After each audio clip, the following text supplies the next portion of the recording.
Hello, I'm back!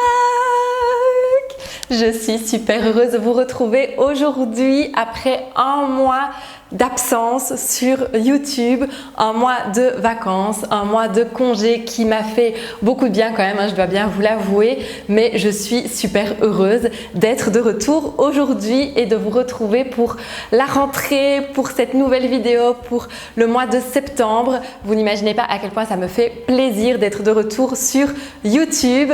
Vous avez pu suivre, pour ceux qui me suivent sur Instagram, un petit peu mes vacances et ce qui s'est passé pour moi pendant le mois d'août.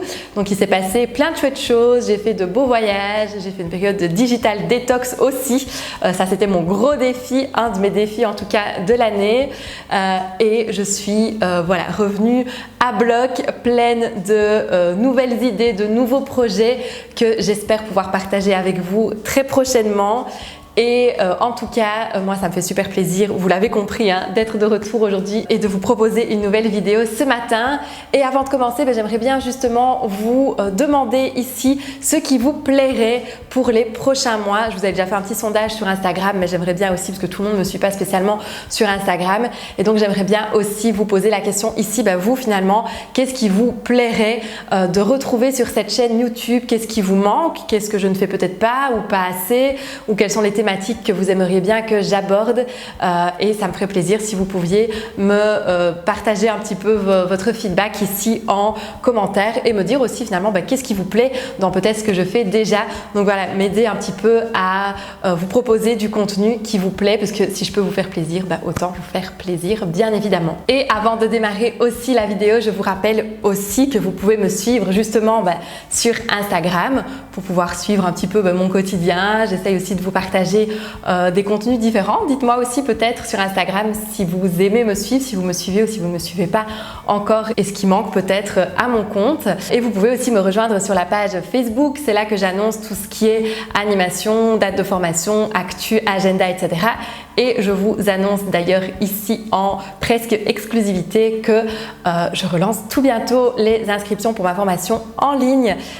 Donc dès le 14 septembre, vous aurez de nouveau la possibilité de vous inscrire, comme ça vous le savez déjà. Et donc on va démarrer cette vidéo et aujourd'hui je vous propose de vous retrouver avec une thématique que vous aimez beaucoup, parce que je sais que vous aimez bien quand je parle de basiques, et ici je vais vous parler des 7 basiques tendances pour la rentrée, donc avec une petite information sur les tendances à venir. On en reparlera la semaine prochaine dans ma fameuse vidéo tendance, je sais que vous les attendez avec impatience aussi, mais ici je vous partage tout d'abord 7 basiques de la rentrée que vous avez peut-être déjà dans votre dressing, mais vous verrez qu'ils seront très tendance. Le premier basique, qui est un basique tendance et pourtant tout simple, et je suis sûre que vous en avez certainement dans votre dressing, c'est le débardeur blanc. Donc ici on en a vu pas mal sur les défilés d'ailleurs, dans les différentes collections, dans les défilés de l'automne-hiver. Donc le débardeur blanc, plutôt dans un style ici un petit peu plus minimaliste, mais que vous allez pouvoir porter très facilement avec une veste de blazer par-dessus, ou avec un gilet, ou avec une veste, peu importe quelle veste finalement. Mais le débardeur blanc, pour les températures qu'on a justement encore maintenant, qui sont encore assez agréables, eh bien c'est un bon basique ici de la rentrée à agrémenter bien évidemment, à accessoiriser.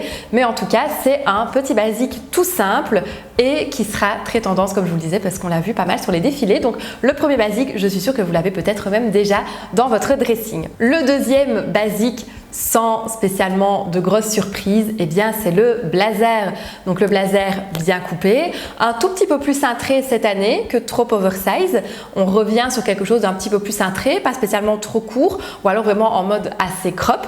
Ça c'est possible aussi, mais sinon un blazer qui est un peu plus long, mais un tout petit peu plus cintré. Donc comme je vous dis, on reste quand même toujours dans la tendance l'oversize. Vous allez voir que notamment pour les manteaux, c'est quelque chose qui sera très tendance, mais ici pour le blazer, un tout petit peu moins. On est plutôt sur des blazers qui sont un tout petit peu plus cintrés, qui mettent un petit peu plus la taille aussi en valeur du coup, soit qui la dessinent un petit peu plus si elle est marquée, soit qui donne l'illusion d'une taille un petit peu plus marquée si elle est moins marquée. Donc finalement c'est intéressant pour tout le monde et pour toutes les morphologies.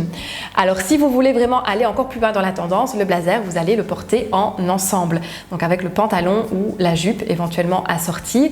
Si c'est en tweed par exemple, ça peut être très sympa aussi avec la jupe. Ça j'en reparlerai la semaine prochaine parce que c'est deux deux grandes tendances ici à venir. Mais en tout cas, le blazer, sans grande surprise, c'est clairement le basique de l'automne que moi je me réjouis personnellement de ressortir. Au niveau des jeans, alors clairement on est sur le basique du dressing, mais quel jeans justement pour cet automne?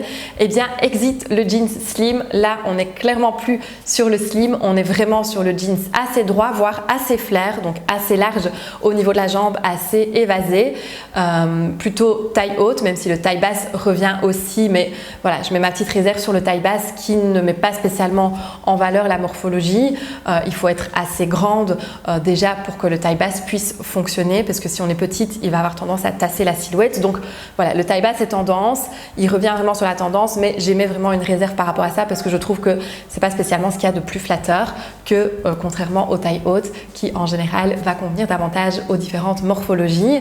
Et le taille haute reste bien évidemment toujours très tendance, mais le jeans en tout cas ici plutôt droit ou plutôt flair si on veut un basique tendance pour l'automne. Au niveau des pantalons, un autre pantalon tendance, c'est toujours dans l'idée ici du pantalon un petit peu plus ample, mais le pantalon habillé, de nouveau taille haute de préférence, qu'on va pouvoir accessoiriser par exemple avec une jolie petite ceinture, avec une jolie boucle un petit peu bijou par exemple, et pourquoi pas le pantalon de couleur.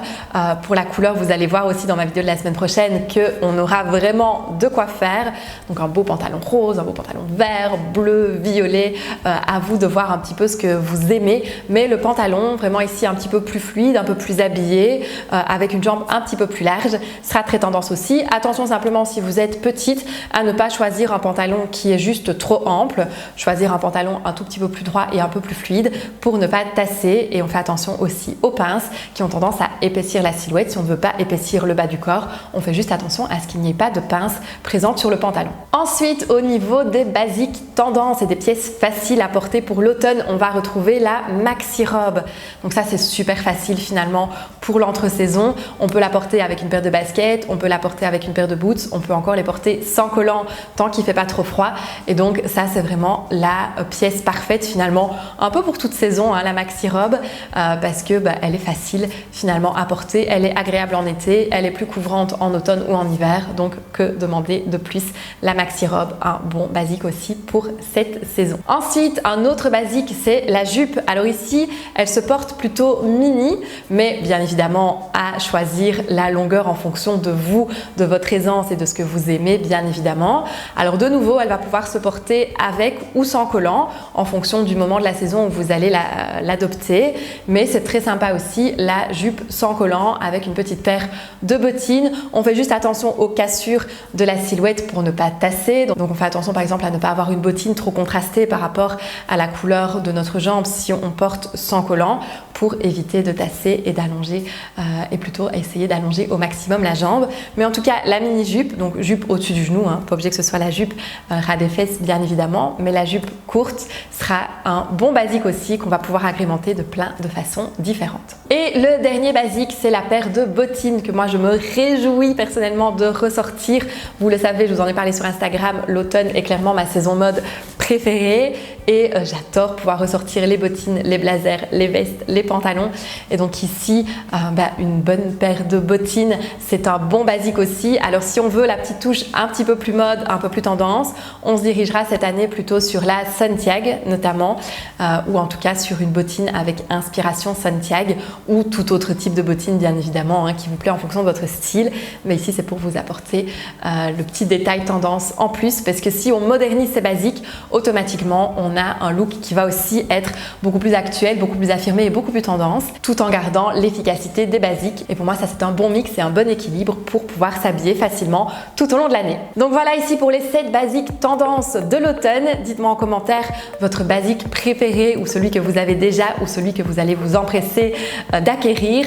Donnez-moi un petit peu votre feedback, votre retour. Si vous avez des questions, comme à chaque fois vous le savez bien aussi, posez-les moi juste ici en dessous en commentaire. Et nous de toute façon on se retrouve samedi prochain à 9h pour une nouvelle vidéo. Ça y est, le rythme reprend, donc chaque samedi à 9h je serai là, je serai présente au poste et ça fait super plaisir de revenir ici sur YouTube. En tout cas vous m'aviez manqué et j'espère bien évidemment que vous allez bien aussi et que vous avez passé aussi un très bel été. On se retrouve donc la semaine prochaine. D'ici là, prenez bien soin de vous, je vous embrasse et à très vite. Bye bye.